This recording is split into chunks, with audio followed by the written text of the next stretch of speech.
Tonight, we're staying on top of the latest in the Ebola outbreak. Today, President Obama named Ron Klain as his Ebola czar. He's a former chief of staff to Vice President Biden. In his new role, he will report to national security and homeland security advisors. There are so many questions and so much confusion about this. New at 6, we're learning the Ebola crisis has become a case study for people in the public health business. 24-hour News 8's Joe LaFurgey shows us. For students studying public health, like the ones that fill this classroom at the Cook DeVos Center for Health Sciences at Grand Valley State University, Ebola has presented a lesson they'd never be able to get out of a textbook. There are 319 million people in the United States. So far, 3 have contracted Ebola. But with a bug that has a 70% mortality rate, the unknowns have generated fear across the country.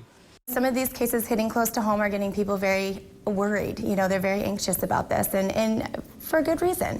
Like when supposedly protected healthcare workers, like the 2 nurses who treated Thomas Duncan, contract the disease. Right now, there's a lot of unknowns, and I think that's one of the things that's really challenging for us in the United States, the world. Renelle Brew chairs GVSU's Department of Public Health, a program training the epidemiologists, health educators, and administrators of the future. Doctors and nurses are on the front lines of treating an outbreak, but Renelle's students are on the front lines of keeping illnesses from spreading in the first place. Almost talk these days is on protective gear, isolation, and travel bans. Brew students are discussing more of the basics aimed at keeping Ebola from becoming an epidemic in the U.S., like personal prevention measures that keep germs from spreading, the things you probably heard from your grandma growing up. Fingernail chewing, rubbing our eyes, all of those things are ways in which Ebola truly could be transferred, and so we have to be very careful about that.